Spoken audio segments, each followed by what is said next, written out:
Hello students, good morning. अगाउना वीडियोમાં ચર્ચા કરી હતી પ્રકરણ નંબર 10 રેખાઓ વિશે અને એમાં જોયું લાસ્ટમાં ઉદાહરણ નંબર 8 અને એને રિલેટેડ થિયરી જોઈ હતી। આજે ચર્ચા કરીશું એક નવા ટોપિકની કે જેનું નામ છે ઢાળ અંતઃખંડ સ્વરૂપ। ઢાળ અંતઃખંડ સ્વરૂપ રેખાનું સમીકરણ। તો એની રીતે શું કે અંતઃખંડ એટલે શું? તો અંતઃખંડ એટલે જે ચોક્કસ છેદાતો હોય એ પાર્ટ, મતલબ કે અહીંયા કોઈ x અક્ષ ડ્રો કરીશું, x અક્ષ x ડેશ એ તો છે y અને y ડેશ। તો x અક્ષ છે અને અહીંયા y અક્ષ છે। તો ધારો કે અહીંયા લખીએ, ધારો કે કોઈ રેખા L, ધારો કે કોઈ રેખા L એ y अक्ष पर 0 થી બિંદુમાં છેદે તો ધ્યાન રાખીશું, ધારો કે કોઈ રેખા L એ y અક્ષ પર 0 થી બિંદુમાં છેદે તો L ને તો રેખા L એ y અક્ષ માટે નો અંતઃખંડ C કહેવામાં આવે છે। નામ આપ્યું છે અંતઃખંડનું નામ શું છે? C છે। દાખલા તરીકે કોઈ રેખા L છે, આ રેખા L ડ્રો કરીશું અને એના ઉપર કોઈ બિંદુ છે 0C। તો 0C પોઈન્ટ ઉપર જો કોઈ રેખા છેદાતી હોય, દાખલા તરીકે y અક્ષ ઉપર અહીં x અક્ષ માટે 0 અને y અક્ષ ઉપર C પોઈન્ટ છે, તો C પોઈન્ટ આગળ જો અહીંયા છેદાતી હોય રેખા, તો C ને એ y અક્ષ પર શું કહેશું? અંતઃખંડ કહેશું। અને એનાથી વિરુદ્ધ કે કોઈ રેખા L એ x અક્ષ માટેની અંતઃખંડ હોય, x અક્ષ માટે જો લેવામાં આવે તો C કરવામાં આવશે, તો C ને શું કહેવામાં આવશે? અંતઃખંડ કહેવામાં આવશે। જેની અંદર શું લખાશે? C0 લખાશે। ક્લિયર? તો એને સૂત્ર શું થશે? રેખાનું સમીકરણ ઢાળ અંતઃખંડ માટે, અને એનું ચોક્કસ ઢાળ લઈએ m, આનું જે ઢાળ છે એ ઢાળ કેવું લેશું? m। હવે ધ્યાન રાખજો કે કોઈ પણ જે ઢાળ છે એ y એક્સિસ ઉપર લેવામાં આવે તો પોઝિટિવ લેશું, જો ઢાળ પોઝિટિવ હશે તો y એક્સિસ ઉપર લેશું, જો નેગેટિવ હશે તો આ સાઈડની લાઈન ડ્રો કરીશું। ધ્યાન રાખવાનું છે, જો આપણે કોઈ પણ ઢાળ પોઝિટિવ હશે તો ઢાળ m બરાબર 1/2 પોઝિટિવ છે તો આ સાઈડ કરશું, m બરાબર 1/3 પોઝિટિવ છે તો ઉપરની સાઈડ ડ્રો કરશું, બરાબર છે। અને જો m બરાબર -1/2 આવે તો જે ઢાળની લાઈન છે એટલે રેખા છે એ નીચેની બાજુ ડ્રો કરી શકાય છે। તો એના આધારે રેખાનું સમીકરણ ઢાળ અંતઃખંડ સ્વરૂપ સમીકરણ શું થશે? y બરાબર mx c થાય। y બરાબર શું થશે? mx c। ઓકે, તો આ સમીકરણના આધારે ઉદાહરણ નંબર જોઈએ 9। ઉદાહરણ નંબર 9 આપેલું છે। ઉદાહરણ નંબર 9 ની અંદર આપેલું છે કે થીટા જોકવાળી રેખા માટે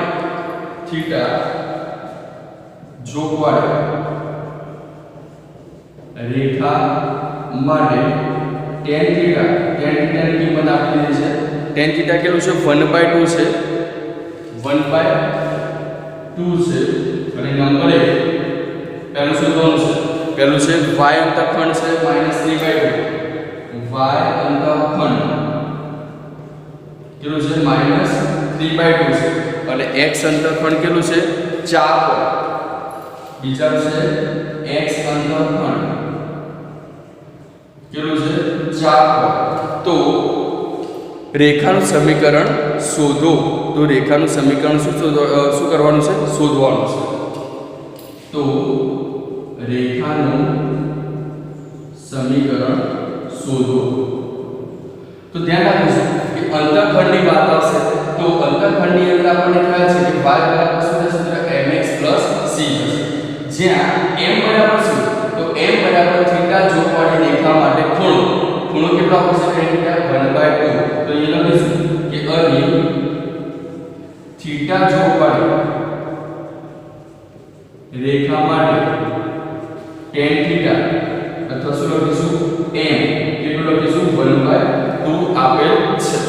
તો m બરાબર કેટલા છે? 1/2। તો આ કિંમત 1/2 કેમ મૂકી દેશું? અહીંયા મૂકી દેશું। mx c એટલે શું લખાશે અંતરફળ તો y અંતરફળ કેટલું છે -3/2 તો c ની જગ્યાએ શું લખશું -3/2 તો આપણે લખશું સૌથી પહેલા y અંતરફળ માટે શું આવશે સૂત્ર y mx c લખાશે y mx c થશે અને અહીંયા y ની કિંમત એમને રાખીશું m ની જગ્યાએ શું લખીશું 1/2 લખીશું x ની જગ્યાએ x c ની જગ્યાએ શું લખીશું c બરાબર કેટલા છે -3/2 આપવાનું છે બરાબર હવે સાદુરૂપ આપણે તો અહીંથી બે લસા લઈએ એ બે લસા કોણ સાથે ગુણાશે y સાથે તો 2y x 3 એટલે સાદુરૂપ આપશું x 2y 3 0 તો આ y અંતરફળ માટે રેખાનું સમીકરણ મળેલું કેટલું x 2y 3 એ જ રીતે તમારે શું કરવાનું રહેશે x અંતરફળ 4 માટે તો x અંતરફળ આપેલું હોય તો c ની જગ્યાએ કેટલા લખી દેવાના અહીંયા 4 લખીશું તો શું લખશે y બરાબર બીજા માટે બીજું લખીએ x અંતરફળ માટે શું થશે y બરાબર m એટલે કેટલા આપણે શું 1/2 પ્લસ x પ્લસ c કેટલા છે 4 તો અહીંયા લખીશું 4 તો સાદુરૂપ આપણે શું થશે 2y x પ્લસ 8 થશે માટે x 2y પ્લસ 8 0 આ શું થશે x અંતરફળ માટેનું સમીકરણ ઓકે તો આના આધારે આપણે ઉદાહરણ નંબર 9 ની ગણતરી કરી શકીએ છીએ તો સૌથી પહેલા થિયરી લખજો અને થિયરી લખ્યા પછી ઉદાહરણ નંબર 9 ઓકે રાઈટ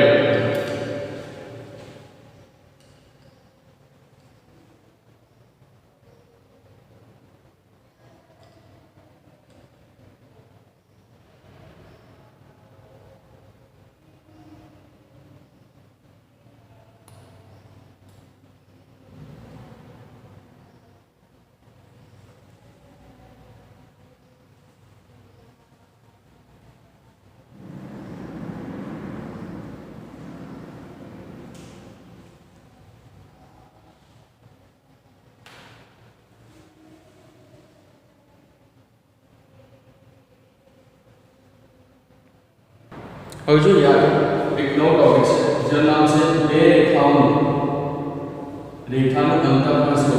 રેખાનું અંતરખંડ સ્વરૂપ સમીકરણ ઓકે તો સૌથી પહેલા આકૃતિ ડ્રો કરીશું આકૃતિ પરથી વધારે આઈડિયા હશે કે કોઈ રેખા L છે ભલે એ x છે અહીંયા y છે અને અહીંયા y છે કોઈ રેખા L છે અને એ L રેખા સૌથી આટલું અંતર લઈએ a જેટલું છે આટલું અંતર લઈએ b જેટલું છે ઓકે તો કોઈ રેખા L છે સપોઝ L રેખા છે એ L રેખા x અક્ષ ઉપર અંતર કાપશે x અક્ષ પર y શું હોય 0 તો એ શું લખાય a0 અને y અક્ષ પર 0b પોઈન્ટ આપેલો છે એ બે પોઈન્ટ્સ માંથી પસાર થાય છે ને ત્યારે રેખાનું અંતરખંડ સ્વરૂપ શું થશે તો લખીશું કે ધારો કે કોઈ રેખા L એ x અક્ષ અને y અક્ષ પર p ઓફ a0 અને q પોઈન્ટ લઈએ 0b માંથી જો પસાર થાય તો રેખાનું અંતરખંડ સ્વરૂપ સમીકરણ શું થશે x ના છેદમાં a પ્લસ y ના છેદમાં b 1 ઓકે આ સૂત્રને ધ્યાનમાં રાખીશું કે કોઈ પણ બે પોઈન્ટ્સ ની અંદર કોઈ રેખા પસાર થતી હોય અને જો a જેટલો અને b જેટલો અંતરખંડ કપાતું હોય તો શું થશે x upon a plus y upon b શું લખાશે 1 ઓકે તો આના આધારે ઉદાહરણ નંબર 10 ની ગણતરી કરીએ ઉદાહરણ નંબર 10 માં આપેલું છે x અક્ષ અને y અક્ષ પર અનુક્રમે x અક્ષ અને y અક્ષ પર અનુક્રમે -2 -3 અને 2 અંતઃખંડ બનાવતી રેખાનું સમીકરણ શોધો. -3 અને 2 -3 અને 2 અંતઃખંડ બનાવતી રેખાનું સમીકરણ શોધો. અહીં કન્ડિશન આપી છે x અક્ષ અને y અક્ષ. તો સમજી લો કે અહીં x અક્ષ અને y અક્ષ તો બે પોઈન્ટ છે p ઓફ a0 અને 0 b માંથી પસાર થતું હોય તો એ રેખાનું સમીકરણ શું થશે? x છેદમાં a પ્લસ y છેદમાં b ઇઝ ઇક્વલ ટુ શું થાય? 1 થશે. ઓકે, હવે a ની જગ્યાએ કેટલી કિંમત આવશે? તો a ની જગ્યાએ આવશે -3 અને b ની જગ્યાએ કેટલી કિંમત આવશે? 2. તો આપણે સાદુરૂપ આપીશું x છેદમાં -3 પ્લસ y છેદમાં 2 ઇઝ ઇક્વલ ટુ શું થશે? 1. હવે ચોકડી ગુણાકાર કરવાના. તો ચોકડી ગુણાકાર કરશું તો શું લખી શકાય? 2 નો ગુણાકાર x જોડે તો શું થશે? 2x. 3 નો ગુણાકાર y જોડે તો -3y અને છેદમાં લસા કેટલા રહેશે? -6 ઇઝ ઇક્વલ ટુ 1 લખી શકાય. ક્લિયર? તો -6 નો ગુણાકાર 1 જોડે થશે તો શું લખાશે? 2x 3y is equal to -6. તો સાદુરૂપ આપણે આગળ 2x 3y sorry 2x 3y 6 equal to 0. આ જે સમીકરણ છે એ સમીકરણ કોઈ મળશે આપણને x અક્ષ અને y અક્ષ પર એ અનુક્રમે -3 અને 2 અંતઃખંડ બનાવતી રેખાનું સમીકરણ થશે. ઓકે, તો આ થિયરી છે એને રિલેટેડ ઉદાહરણ નંબર 10. તો થિયરી પ્લસ ઉદાહરણ નંબર 10 તમે રાઈટ ડાઉન કરો.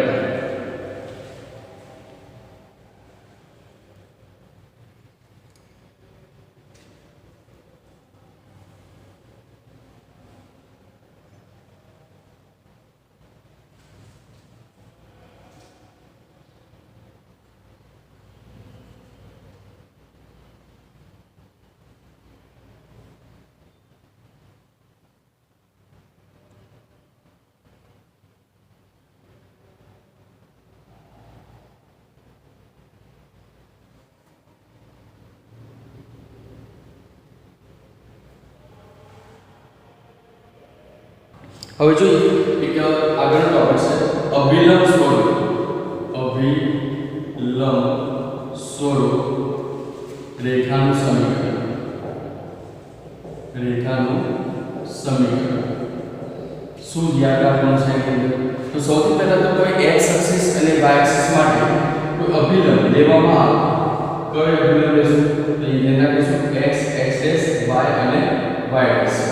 તો ધારો કે કોઈ રેખા L છે, બરાબર? ધ્યાન આપીશું રેખા L એ લખીશું. ધારો કે કોઈ રેખા L, કોઈ રેખા L પર ધારો કે કોઈ રેખા L ઉપર કોઈ a બિંદુ છે. એ બિંદુ કયું લેશું? cos ઓમેગા અને sin ઓમેગા. એ સમછેદિત માટે cos ઓમેગા અને વર્ટિકલ માટે શું લેશું? sin omega. આ સમછેદિત છે અને આ શિરોલંબ છે. તો એ રીતે પોઈન્ટ દર્શાવીએ તો ધારો કે અહીંયા એ પોઈન્ટ લઈએ cos ઓમેગા છે અને sin ઓમેગા છે. બરાબર છે? અને એ પોઈન્ટ આપેલો છે અને એનું ઉગમ બિંદુથી O00 થી અહીંયા અંતર કેટલું લઈએ? p જેટલું લઈએ હોય અને ઉગમ બિંદુ O00 થી અંતર p જેટલું લેવામાં આવે જેટલું હોય તથા હજુ ખૂણો બનશે. એની અંદર એક ખૂણો બનશે. આપણે એન્ટી ક્લોકવાઇઝ દર્શાવીએ છીએ એટલે જે ઓમેગા છે એ ઓમેગા શું બતાવશું? Positive direction. ખૂણો ઓમેગા છે તો ઓમેગા જે છે એ પોઝિટિવ ડાયરેક્શનમાં બતાવશું તથા ખૂણો ઓમેગા આપેલો હોય તો તેના અભિલંબ તરીકે કોણ છે? p છે. એટલે એનું ચોક્કસ અંતર છે. તો અભિલંબ સ્વરૂપ રેખાનું સમીકરણ x cos omega plus y sin omega is equal to શું થશે? p થશે. ઓકે, તો ધ્યાન રાખીશું x cos ઓમેગા. ઓમેગા એટલે શું? તો ચોક્કસ ખૂણો. જે પણ ખૂણો હોય એ ઓમેગા ની જગ્યાએ આવશે plus y sin omega is equal to શું આવશે? p. એટલે કે લંબ અંતર થશે p O00 થી p નું આ જે p જે છે એ કેટલું અંતર છે એ અંતર દર્શાવે છે. અહીંયા જો તમે ખૂણો નીચેની સાઈડ બતાવશો તો માઈનસ આવશે અને લેફ્ટ સાઈડ બતાવશો તો એની અંદર આકૃતિમાં ટેક્સ્ટ બુકમાં 4 આકૃતિઓ આપેલી છે અને એ 4 આકૃતિઓ અલગ અલગ એંગલ દ્વારા દર્શાવેલી છે. તો એ નોર્મલી મેં એક જ આકૃતિ જો કરેલી છે તો એના આધારે આપણે સમજી શકીએ છીએ કે અભિલંબ સ્વરૂપ રેખાનું સમીકરણ શું થશે x cos ω y sin ω શું થશે p. ઓકે, તો આના આધારે આપણે ઉદાહરણ નંબર 11 જોઈએ. ઉદાહરણ નંબર 11 માં આપેલું છે ઉગમ બિંદુમાંથી રેખા પર દોરેલા લંબનું માપ. ઉગમ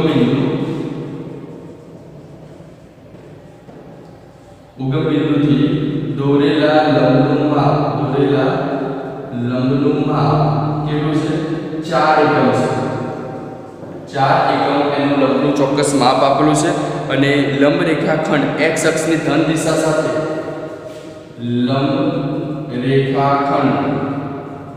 x અક્ષની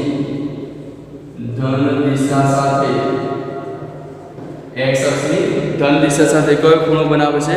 15 ડિગ્રીનો ખૂણો બનાવે તો રેખાનું સમીકરણ શોધો. ધન દિશા સાથે 15 ડિગ્રીનો ખૂણો બનાવે તો રેખાનું સમીકરણ શોધો. તો સૌથી પહેલા આપણે આકૃતિ ડ્રો કરીશું. એના આધારે આપણને ખ્યાલ આવશે કે આ જે ક્વેશ્ચન છે એ શું કહેવા માંગે છે. તો સૌથી પહેલા આકૃતિને ધ્યાન આપીશું કે x છે અને x ડેશ આપેલું છે, y છે અને y ડેશ છે. ધારો કે કોઈ રેખા L છે, રેખા L એના પર લંબનું માપ કેટલું છે? p. ઉગમ બિંદુ 0 થી લઈને p આ લંબનું માપ કેટલું છે? 4 એકમ છે. તો એ લખી નાખશું કે અહીં p બરાબર કેટલા એકમ છે? 4 એકમ છે. p બરાબર કેટલા એકમ છે? 4 એકમ. ખૂણાનું માપ કેટલું છે? 15 ડિગ્રી. તો એ જે છે ખૂણો કેટલો બનાવે છે? 15 ડિગ્રી અંશનો ખૂણો બનાવે છે. 15 ડિગ્રીનો ખૂણો બનાવે છે. એટલે આપણે શું લખશું? ઓમેગા 15 અંશ. બરાબર છે. તો રેખાનું સમીકરણ શોધો. તો આપણને ખ્યાલ છે રેખાનું સમીકરણ શું થાય? x cos ω y sin ω p. પણ અહીંયા cos ω એટલે કે cos 15 ની કિંમત અને sin 15 અંશની કિંમત આપણે શોધવી પડશે. બરાબર. તો સૌથી પહેલા શું કરશું? cos 15 ની કિંમત શોધશું અને એના પછી sin 15 અંશની કિંમત શોધી નાખશું. ઓકે, તો એ શું લખાશે? cos 15. તો સૌથી પહેલા cos 15 અંશ શોધે તો cos 15 અંશ કઈ રીતે શોધે? કારણ કે આપણી પાસે કિંમત કઈ છે? 0, 30, 45, 60 અને 90. તો આની અંદર કઈ કિંમત એવી છે કે જેની અંદર બાદબાકી કરતા યા તો સરવાળો કરતા જવાબ 15 આવશે. તો આપણને ખ્યાલ છે કે 45 - 30 કરીશું તો જવાબ કેટલો આવશે? 15 આવશે. બરાબર. તો એના આધારે કિંમત લઈએ તો cos 45 અંશ - 30 અંશ. cos 45 અંશ - 30 અંશ શું લખી શકાય? cos 15 અંશ. બરાબર. હવે સૂત્ર લખશે તો cos આલ્ફા માઈનસ બીટા. ધ્યાન આપીશું સૂત્ર cos alpha minus beta cos alpha cos beta sin alpha sin beta. Okay, બીજા ચેપ્ટરમાં તમે ભણી ગયા છો ત્રિકોણમિતિય વિધેયોની અંદર કે cos આલ્ફા માઈનસ બીટા આપેલું હોય તો cos alpha cos beta sin alpha sin beta થશે. તો એના આધારે આપણે કિંમત મૂકીએ તો શું લખી શકાય? cos 45 cos 30 sin 45 અને sin 30 થશે. બરાબર. હવે કિંમત મૂકી દઈએ. cos 45 ની કિંમત કેટલી થશે? 1/√2. cos 30 ની કિંમત થશે √3/2 થશે sin 45 1/√2. sin 30 ની કિંમત કેટલી થશે? √3/2 થશે. હવે એના આધારે સાદું રૂપ આપે તો cos 15 ની કિંમત કેટલી થશે? √3/2√2 √3/2√2 થશે. હવે જો 2√2 એ શું કરશું? સાદું રૂપની અંદર લસા લઈ લેશું તો 2√2 લસા આવશે. અહીં શું લખાશે? √3/2√2 √3/2√2. તો આ ટોટલ શું થશે? 2√3 થશે. ઓકે, તો ફરીથી પહેલા આપણે cos 45 1/√2 cos 30 √3/2 sin 45 1/√2 અને sin 30 ની કિંમત કેટલી થશે? sin 60 છે. ધ્યાન રાખીશું sin 30 અને sin 60 એની અંદર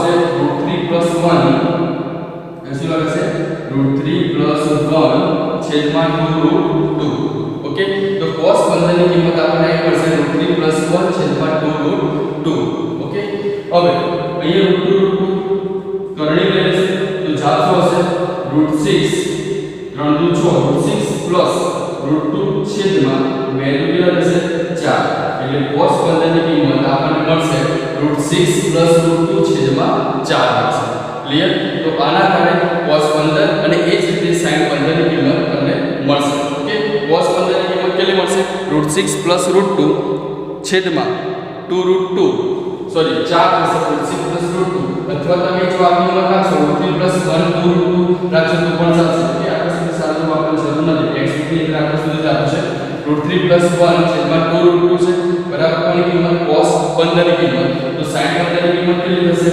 તો sin 15 ની કિંમત પણ એટલી થશે √3 - 1 2√2 ખાલી માઈનસ આવશે ક્લિયર સૂત્ર કયું લાગશે એની અંદર sin α cos β - cos α sin β okay તો એ માઈનસ ની અંદર કિંમત મળશે અને આ બંને કિંમત છે પછી મેઈન સમીકરણમાં મૂકી દઈશું શું આવશે x cos 15 ની કિંમત તો x cos 15 ની કિંમત કેટલી થાય તો x cos 15 ની કિંમત થશે √3 + 1 અહીંયા લખાશે શું √3 + 1 upon 2√2 okay plus y sin 15 ની કિંમત √3 - 1 છેદમાં 2√2 ઇઝ ઇક્વલ ટુ કેટલા છે p ની કિંમત કેટલી છે 4 એકમ છે તો અહીંયા લખીશું 4 એકમ ઓકે પછી સાદુરૂપ આપીશું તો સાદુરૂપ ની અંદર શું લખી શકાય 2√2 એ સેમ દર્શાવ થશે અને જોડે ગુણાકાર લઈએ તો 4 તો 8 અને √2 શું થશે 2 થશે તો 4 તો 8 તો 16 થશે એટલે શું લખી શકાય √3x પ્લસ આવું લખી શકાય x √3 + 1 + y √3 - 1 16 ઓકે તો તમે આગળ સાદુરૂપ આપો તો આપી શકાય અથવા આટલા સુધી રાખશો તો પણ ચાલશે ઓકે તો ઉદાહરણ નંબર 11 છે કોને રિલેટેડ છે આ સમીકરણને related x cos ω + y sin ω p okay right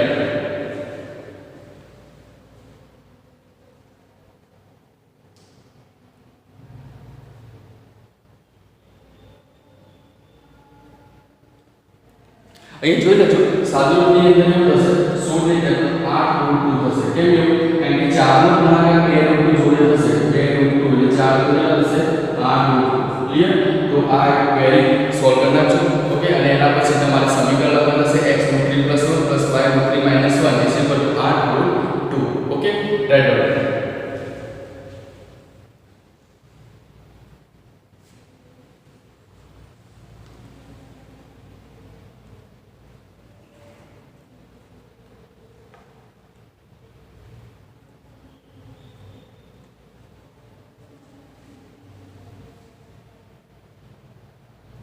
હવે જોઈએ ઉદાહરણ નંબર 12 ઉદાહરણ નંબર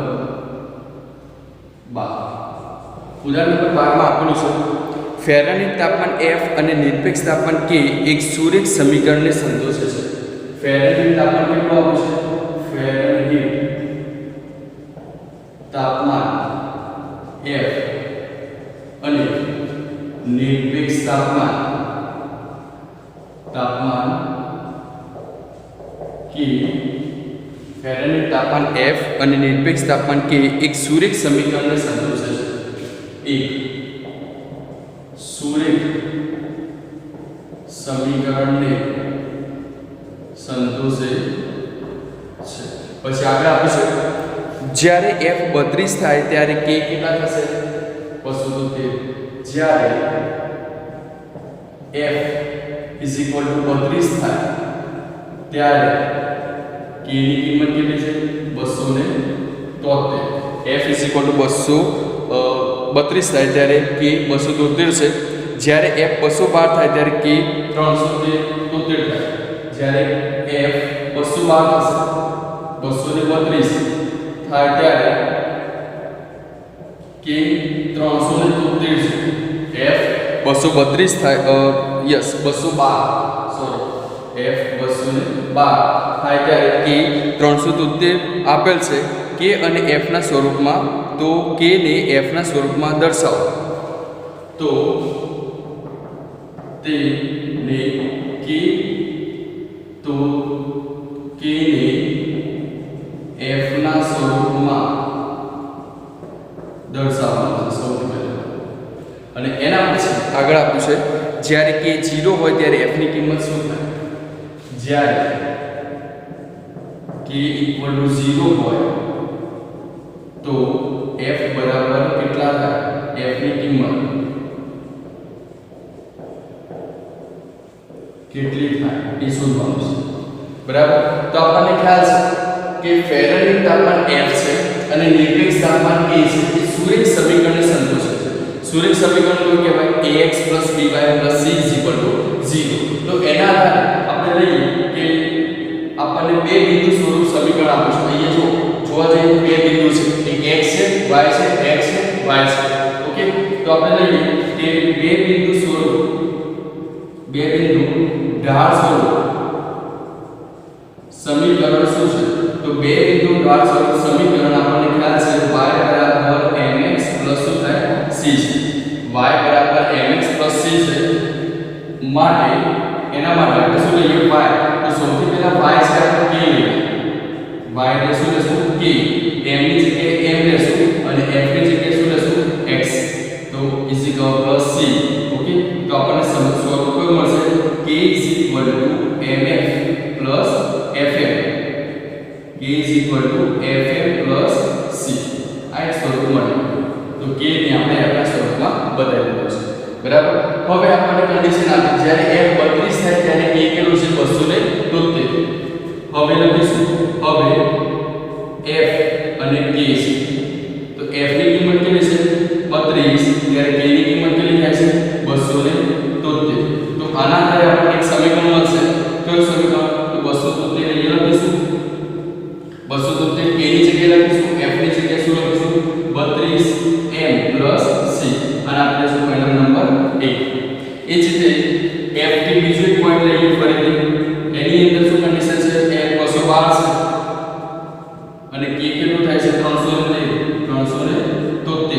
તો અહીંયા શું લખીશું સમીકરણ નંબર હોય તો k ની કિંમત 373 is equal to f કેટલા છે 212 m plus c અહીંયા આપણે શું પરિણામ નંબર 2 યા તો સમીકરણ નંબર 2 હવે સમીકરણ 1 અને સમીકરણ 2 જે છે એને આપણે લોપની રીતે ઉકેલ નાખશું જેની અંદર ધોરણ 10 માં આપણે સમજ્યા હતા કે લોપ એટલે શું કે અહીં c કટ થઈ જશે શેની કિંમત મળશે m ની કિંમત મળશે n ની કિંમત મળશે સમીકરણ મૂકી દો શેની કિંમત મળે c ની કિંમત મળશે ઓકે તો સૌથી પહેલા આપણે સમીકરણ 1 અને 2 ને યુઝ કરી લઈએ એ ધ્યાન રાખીશું સમીકરણ 1 અને સમીકરણ 2 નો લોપ કરતા સમીકરણ 1 અને સમીકરણ 2 નો આપણે લોપ કરવો છે તો શું થશે 32m plus c is equal to 32m plus c is equal to 273 આવે છે અને બીજા સમીકરણમાં છે 212m plus c is equal to કેટલા આવે છે 373 હવે સાદું રૂપ આપે તો એ માઈનસ ની માઈનસ ની માઈનસ કેમ કે c નું સહગુણક સેમ છે તો c શું થશે ઘટી જશે તો 32 માઈનસ 212 માઈનસ 32 છે તો શું થશે 0 અને 21 માંથી 3 જશે એટલે કેટલા થશે 18 એટલે 180 થશે બરાબર તો 180 અને 32 એટલે ટોટલ થઈ જશે 212 થશે અહીંયા શું લખાશે 180m is equal to અહીંયા કેટલા થશે 373 માંથી 273 જતા રહેશે એટલે માઈનસ કેટલા થશે 100 માઈનસ કેટલા થશે 100 તો આના આધારે આપણે m શું છે તો m બરાબર કેટલા થાય 212 ની પાસે માઈનસ છે એટલે માઈનસ માઈનસ પોઝિટિવ થશે m બરાબર 100 ના છેદમાં 180 100 ના છેદમાં કેટલા થશે 180 0 0 કટ થશે 10 ના છેદમાં 18 એટલે જવાબ શું હશે 2 5 10 અને 2 9 18 એટલે જવાબ શું હશે 5 ના છેદમાં 9 m ની કિંમત કેટલી મળી ગઈ આપણને 5 ના છેદમાં 9 મળી ગઈ ઓકે હવે જે m ની કિંમત મળી છે એ કિંમત કોઈ પણ એક સમીકરણ મૂકો એટલે શું મળશે c ની કિંમત તો અહીંયા ડાયરેક્ટ લખી નાખું છું કે c બરાબર કેટલા મળશે જે ટેક્સ્ટબુકમાં આપ્યું છે પ્રમાણે તમે એ સાદું રૂપ આપજો m ની કિંમત અહીંયા મૂકજો એટલે c મળશે 273 32 m બરાબર કેટલા મૂકવાના 5 ના છેદમાં 9 ઓકે તો c ની કિંમત કેટલી મળશે? તો c ની કિંમત અહીંયા મળશે 2297/9 મળશે. 2297/9 મળશે. ઓકે, તો અહીંયા તમને બે કિંમત મળી ગઈ, m ની મળી ગઈ અને c ની કિંમત મળી ગઈ. ઓકે, આ બંને જે કિંમત છે મેઈન સમીકરણમાં મૂકી દઈએ તો શું થશે? k m એટલે શું લખાશે? તો 5/9 અને f આવશે પ્લસ c ની કિંમત કેટલી? 2297/9 થશે. બરાબર, તો આના આધારે આપણને સમીકરણ આ રીતે મળશે. ઓકે, k ની f ના સ્વરૂપમાં આપણે દર્શાવીશું. હવે છેલ્લી કન્ડિશન છે જ્યારે k બરાબર 0 હોય ત્યારે f ની કિંમત કેટલી થશે? તો એ લખેલું છે કે હવે k બરાબર 0 લેવામાં આવે તો શું થશે? તો 0 અહીંયા આવશે તો આપણે અહીંયા લઈને શું થશે? -5/9 f = 2297/9 અહીંથી 9 કટ થશે તો f બરાબર શું થશે? તો f બરાબર 2297/5 અને -5 તો f ની કિંમત કેટલી થશે? -459.4 થશે. આ ભાગાકાર કરી નાખજો તમે. -459.4 પોઈન્ટ આપણને મળશે. ઓકે, f બરાબર -459.4 આપણને જવાબ મળશે. ક્યારે? કે જ્યારે a = 0 લેવામાં આવે તો. કયા સમીકરણમાં પાછળ? ક્લિયર? તો ઉદાહરણ નંબર 12 અહીં કેલ્ક્યુલેટ થઈ ગયું છે.